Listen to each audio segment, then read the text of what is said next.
हवा है, हवा की आवाज़ नहीं है। कहानी, रचनाकार हैं कमलेश्वर जी। कैरीन उदास थी। उसे पता था कि सुबह हमें चले जाना है, लेकिन उदास तो वह यूं भी रहती थी। उस दिन भी उदासी थी जब पहली बार मिली थी। हम हाल गांव का रास्ता भूलकर एंटवर्प के एक अनजाने उपनगर में पहुंच गए थे। भाषा की दिक्कत भी थी। फ्रेंच से काम चल सकता था, पर वह फ्लेमिश इलाका था। चेवन की अधेड़ औरत मदद तो करना चाहती थी, पर फ्रेंच नहीं बोलना चाहती थी। आखिर उसने बियर का गिलास सामने रखा और फ़ोन करने लगी। जब तक उसने फ़ोन किया और पता मालूम करके कैरीन लेने आई, मैं उस छोटे से टेवन को देखता रहा। अधेड़ औरत को देखता रहा जो बार बार मेरा गिलास बिना कहे भर देती थी। छोटे से बिलियर्ड रूम में उन स्पेनियों को देखता रहा जो खेलने से ज़्यादा हंस रहे थे। जब मैं रास्ता भूला था, शाम थी। उस वक्त प्लास्टिक की तरह चिकनी सड़कों के किनारे बिजलियों की बत्तियां गुलाबी से लाल और उसके बाद लाल से पीली हो गई थी। कोहरा बहुत था। कैरीन के आने तक इधर उधर देखने और सोचने के अलावा करने के लिए कुछ नहीं था। भाषा के कारण बात समझ नहीं आती थी, सिवा कुछ शब्दों के। मन कुछ उलझ भी रहा था। जब जब यह अधेड़ औरत बियर का गिलास भरती, शालीनतावश मैं मैसीबो को कहकर उसे देखने लगता। वह मुस्कुरा देती और काउंटर की तरफ चली जाती। कैरीन के इंतजार में और कुछ किया नहीं जा सकता था। अपने देश को भी उसी बीच याद किया। फिर इन यूरोपीय देशों की ओर ध्यान चला गया। गुलदस्ते की तरह सजे ये शहर और देश। और तभी गोलकुंडा की याद आई। एंटवर्प और गोलकुंडा, एक है एक था। हीरों की मंडी। गोलकुंडा की हीरों की उस मंडी में अब गरीब दर्जी और सब्जी वाले बैठते हैं। बेट्स का ठंडा गिलास हुआ तो अच्छा लगा। कुछ देर गौर से दरवाजे की तरफ देखता रहा। आने वाले ज़्यादा नहीं थे, इसलिए कैरीन जब आई तो पहचान लेने में कठिनाई से ज़्यादा झिझक हावी हुई। शायद इसलिए कि वह उदास लग रही थी। मन में आया कि इस वक्त मेरा रास्ता भूल जाना और उसके लेने आना ये कुछ ठीक नहीं हुआ। शायद उसे बहुत अच्छा नहीं लगा है, लेकिन मेरी भी मजबूरी थी। बढ़ती रात में मैं और कहीं जा भी नहीं सकता था। एंटवर्प में किसी को जानता नहीं था। इसके सिवा कोई चारा नहीं था कि इस क्षण के चाहे अनचाहे भारीपन को मंजूर करके मैं कैरीन के साथ सहजता से पेश आने की कोशिश करूं। लग रहा था कि वह मुस्कुराएगी नहीं, पर वह मुस्कुराई। भारीपन कुछ कम हुआ था। सामने बैठते हुए उसने अधेड़ औरत को इशारा किया कि वेट्स उसे नहीं चाहिए और बोली, क्या कभी घर का रास्ता भूला जा सकता है? कितना अच्छा होता अगर मैं रास्ता भूल गई होती और कोई लेने आता। मैंने उसे गौर से देखा। उसके सुनहरे बालों की लट सामने झूल आई थी और आंखें कुछ बड़ी बड़ी हो गई थी, जैसे कभी कभी गहरी उदासी में हो जाती हैं। बात जारी रखने के लिए मैंने कहा, घर का रास्ता भूलना शायद आसान नहीं होता। वे कुछ नहीं बोली। मुझे लगा कि इतनी खामोशियों में अब गांव हाल तक का रास्ता कैसे कटेगा और कैरीन के घर में ठहरना कहाँ तक ठीक होगा, लेकिन कोई विकल्प नहीं था। मन में अपनापन सा महसूस करते हुए ये रात तो मुझे गुजारनी ही थी। सर्दी भी बढ़ रही थी और कोहरा घना होता जा रहा था। मेरी गाड़ी में फॉग लाइट्स भी नहीं थी। इससे पहले कि मैं चलने के लिए बेमन से पर ज़रूरत के लिए कसमसाऊं, कैरीन काउंटर पर पैसे चुकाकर आई और बोली, चलें? तुम्हारे देश के हाईवेज बहुत खूबसूरत हैं। मैंने जड़ता तोड़ने के लिए फिर बात शुरू की। ये हिटलर की देन है। आन तो बान उसी के दिमाग की उपज है। ये फौजों के लिए बनाए गए थे ताकि फौजें बस्तियों के बाहर से गुजर जाएं। उनकी सरगर्मी का पता न चले, दूसरे देशों की सीमाओं पर पहुंचने में कोई रुकावट ना पड़े। अब वही सब देशों ने बना ली हैं। कहते कहते उसने अपनी कार का दरवाज़ा खोला। तुम पीछे पीछे आओ, हम तीसरी लेन में चलेंगे धीरे धीरे, ठीक है? गांव करीब 50 किलोमीटर है। कोहरे में लिपटा वह फासला तकलीफ दे और उबाऊ हो गया था। सफ़ेद धुएं की सुरंग में कैरीन की गाड़ी की पिछली रोशनियां देखते देखते चलते जाने की एक रास्ता खलने लगी थी। हाईवे लगभग खाली था। रात के 11:30 बज चुके थे। आखिर बाईं ओर मुड़कर एक काली पहाड़ी सी दिखाई दी, पर वह जंगल था और उसमें घुसते ही रोशनी का एक धब्बा और सफ़ेद दीवार दिखाई दी तो मैंने समझ लिया कि अब हम पहुंच गए हैं। वह एक खूबसूरत कॉटेज था, ऊंचे ऊंचे वन्य वृक्षों के बीच में। मैं बिस्तर उतारने लगा तो कैरीन ने कहा, तुम्हारा बिस्तर लगा हुआ है, सामान बंधा रहने दो, सुबह उतार लेना। और अपने हाथों पर दस्ताने पहनती हुई वह कॉटेज के पीछे की ओर चल दी। घास की नमी उस सूखी ठंडक में कुछ ज्यादा ही अच्छी लगी। पैंट के पांचे भीग कर मोजों को भिगोने लगे थे। वह आउट हाउस लकड़ी का था, मुख्य कॉटेज के पीछे घने पेड़ों के बीच। एक क्षण बाद ही मांगी घास चुभने लगी थी। कैरीन ने आगे बढ़कर कुटी का दरवाजा खोला। कुटी यानी लकड़ी का एक कमरा जो चीड़ की महक से भरा हुआ था। एक कोने में पत्थरों से घिरा फायरप्लेस था जिसमें लकड़ियां जलकर अंगारे बन चुकी थी। कैरीन ने बिस्तर दिखाते हुए कहा, ठीक है, ये लकड़ियां रखी हैं, पुदीने की चाय पियोगे? अब बहुत रात हो गई है, बनाने में मैं चाय बनाकर गई थी, फिर गर्म कर लूँगी। मैंने सोचा आखिर तो हिंदुस्तानी हो, चाय ही पसंद करोगे। अब सुबह पीऊँगा, मैं बहुत थका हुआ हूँ। अच्छा, गुड नाइट। और कैरीन चली गई। मैं बैग में घुसकर लेट गया। दहकते अंगारों और लकड़ी की दीवारों की पतली सेंधों से गर्म और तेज सरद हवा की मुलायम बर्छियां चल रही थी। चीड़ की महक भरी हुई थी, बैग की अपनी महक थी। कुछ देर बाद जब मन ने सब कुछ स्वीकार कर लिया, वह जंगली अंधेरा, सर्द और गर्म हवा की नुकीली रेशमी चीड़ और बैग की महक, तब अपने आप नींद आ गई। और फिर सुबह हुई, यानी आंख खुली। समय देखने से ही अंदाजा हुआ कि सुबह हो गई होगी। फायरप्लेस में अंगारों की दुखियां राख सूखे चंपे फूलों की ढेर की तरह जमा थी।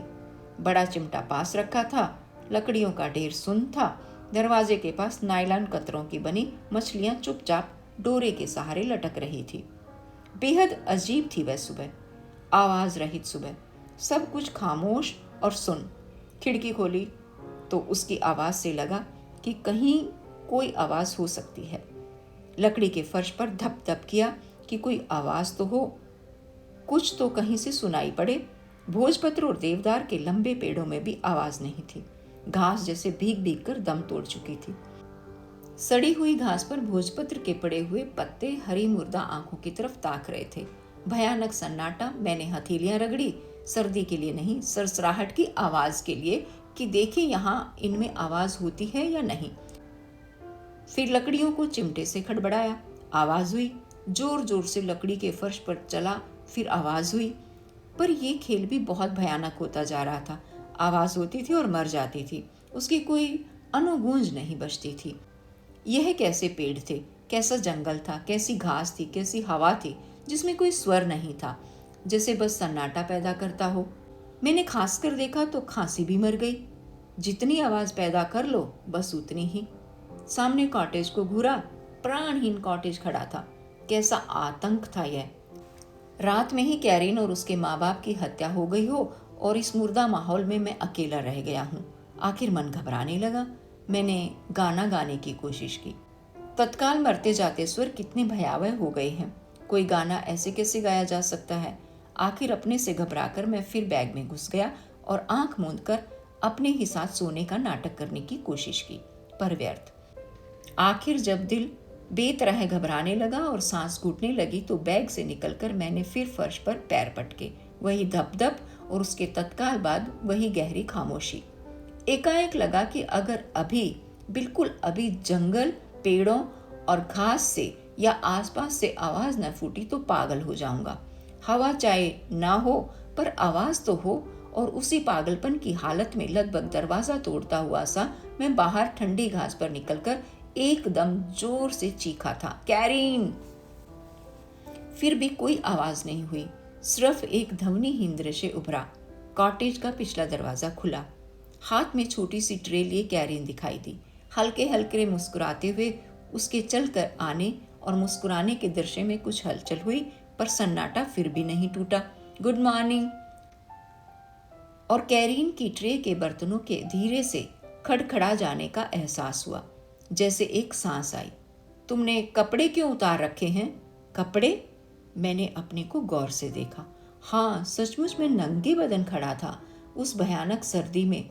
मुझे बिल्कुल याद नहीं आया कि किसी गड़बड़ाहट के क्षण में घुटती सांसों में मुक्ति पाने के लिए मैंने कपड़े उतार दिए थे। रात को पूरी बाहों वाला पुलोवर तक पहनकर सोया था। गर्मी लग रही थी। मैंने अपने को संभाला। सर्दी खाकर बीमार पड़ सकते हो, कैरीन ने धीरे से कहा। अजीब है, कपड़े पहन लो, मैं चाय बनाती हूँ। मेरे कान खड़े हो गए थे। कैरीन की हल्की सांसों की सरसराहट, केतली के ढक्कन के धीरे से हिलकर फिट हो जाने की आहट, फिर कैरीन के हाथ से चम्मच छूट जाने और चम्मच के प्याले से टकराने की मामूली सी ध्वनि, फिर प्याले में चाय गिरने की आवाज का एहसास और फिर चीनी चलाने के लिए चम्मच का बार बार प्याले की तह में घिसटने का आभास। और तब मुझे सर्दी लगने और कपड़े पहनने की इच्छा का जीवित होने का एहसास भी हुआ। क्यों, चाय अच्छी नहीं लगी? कैरीन ने पूछा। बहुत अच्छी। कहो तो छुट्टी ले लूं, तुम्हें ब्रुसेल्स घुमा दूं और ग्रां काफे में अच्छी चाय भी पिला दूं। तैयार हो जाओ तो चला जाए। क्यों, 9 बजे निकल चलें। कहकर वह उठ गई। मुझे मालूम था कि कैरीन के माँ बाप वहाँ सामने वाले कॉटेज में थे, पर आश्चर्य हो रहा था कि उनसे मिलवाने की बात वह नहीं कह रही थी। शीशे की खिड़कियों के पार आते या जाते भी उनकी छाया नहीं दिखाई दे रही थी। होना सब कुछ कैरीन की मर्जी से ही था। परिचय पुराना नहीं था और अभी हम इतने खुले भी नहीं थे कि बेझिझक कुछ पूछ सके। ठीक 9 बजे वह उसी दरवाजे में दिखाई दी जिससे सुबह वह चाय लेकर आई थी। आते ही बोली, चलें? 1:15 मैंने कहा तो वह मुस्कुराई और हम गांव से निकलकर मुख्य सड़क पर आ गए। बूम के पास से गुजरे तो मिट्टी की जलागंध आ रही थी। मैंने पूछा, ये मिट्टी जलने की महक कैसी है? आखिर तुम बोले तो, कैरीन ने गाड़ी स्लो में आते हुए कहा। ये ईंटों की फैक्ट्रियां हैं। तुम सिगरेट पीना बंद नहीं कर सकते? उसने कहा तो एकाएक मैं बहुत अपमानित और तुच्छ महसूस करने लगा। शायद एयर कंडीशन कार में घुमड़ती हुई सिगरेट की महक उसे अच्छी नहीं लग रही थी। मैंने कांच उतारकर महक का माहौल साफ कर देना चाहा तो वह फिर मुस्कुराई। तुम मेरी बात समझे नहीं। क्या? सिगरेट वाली। मैं चाहती हूं तुम कुछ बात करो। सिगरेट तुम्हें बात नहीं करने देती, एकांतिक बना देती है।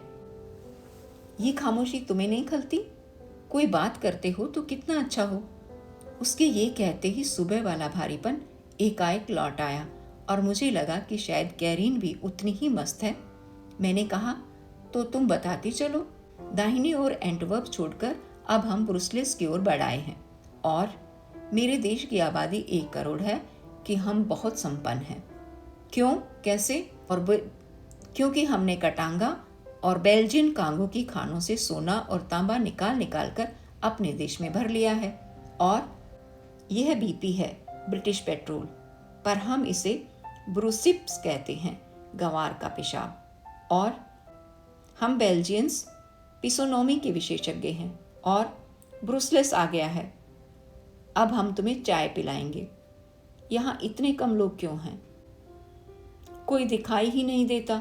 मैं चाहूं तो तुम्हारी राजधानी की सड़कों पर आते जाते लोगों की गिनती कर सकता हूं। गिनती करने में लग जाओगे तो फिर बातें बंद ही हो जाएंगी।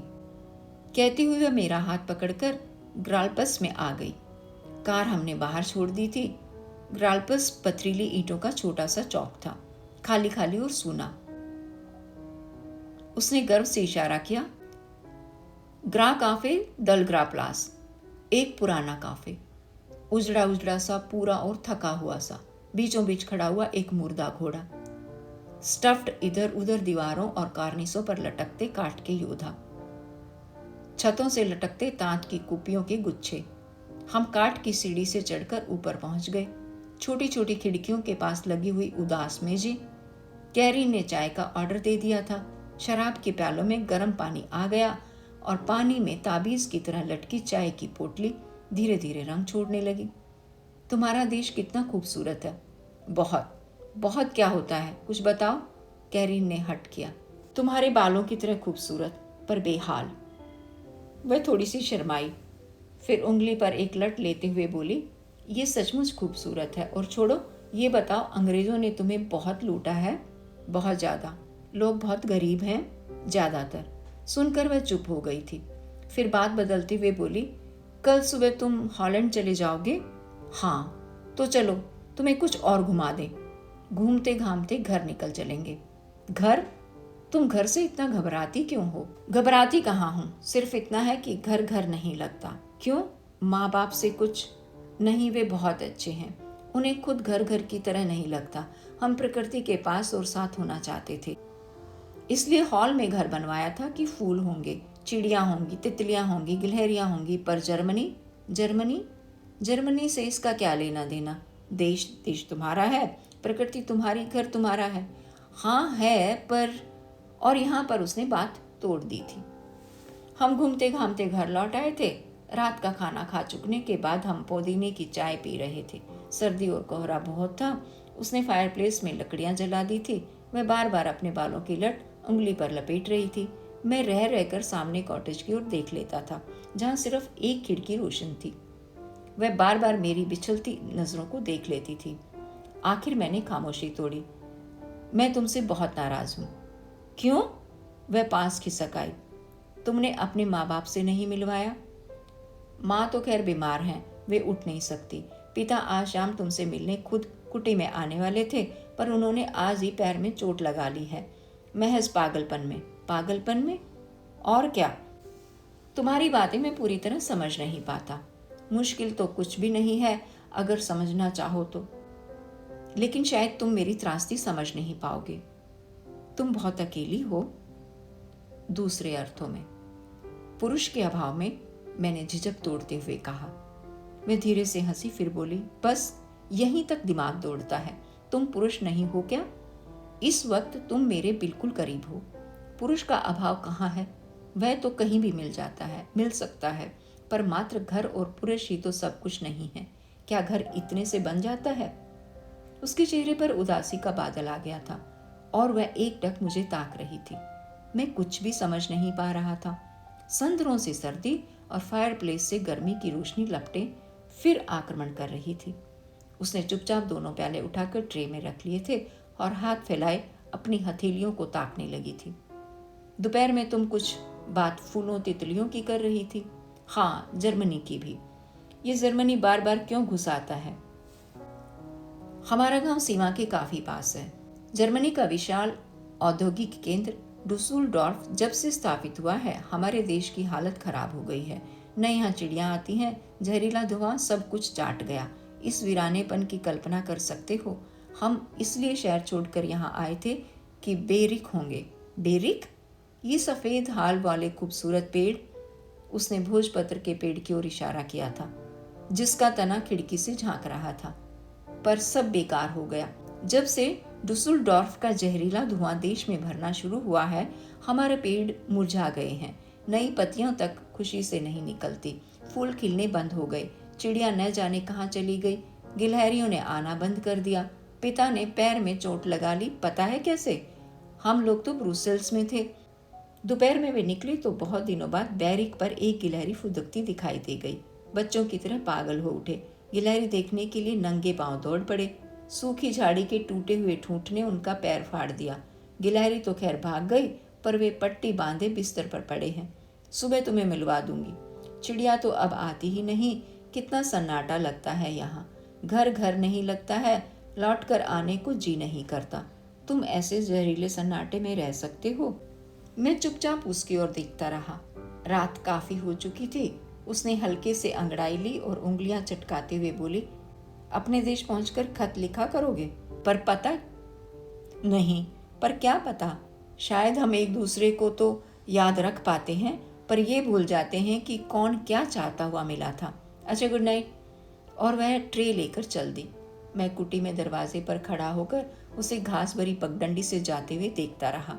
वह कॉटेज तक पहुंची। दरवाज़ा खुला, फिर बंद हुआ। फिर रोशनी जली, फिर रोशनी बंद हुई। फिर कुछ देर का व्यवधान हुआ। उसके बाद ऊपर वाली रोशन खिड़की का पल्ला खुला। उसमें से कैरीन का एक हाथ निकला, फिर गुनगुनाहट करने के लिए। फिर पल्ला बंद हुआ। रोशनी बुझी और भयानक खामोशी छा गई। सुबह सामान लादकर चलने से पहले मैं कैरीन के माँ बाप से मिलने गया। माँ तकिए के सहारे आधी लेटी थी। पिता पैर में पट्टी बांधे बच्चों की तरह शर्माते हुए मुस्कुरा रहे थे। कैरीन कुछ छोटे छोटे पैकेट लिए खड़ी थी। विदा लेकर मैं चला तो वह नीचे आई। बोली, पेट्रोल पंप तक तुम्हें छोड़ आती हूँ। सफ़र लंबा है, कार की चेकिंग भी करवा लूँगी। गैस भी ले लेना। और हाँ, ये पैकेट रख लेना। इसमें क्या है? कुछ है, ऐसे ही।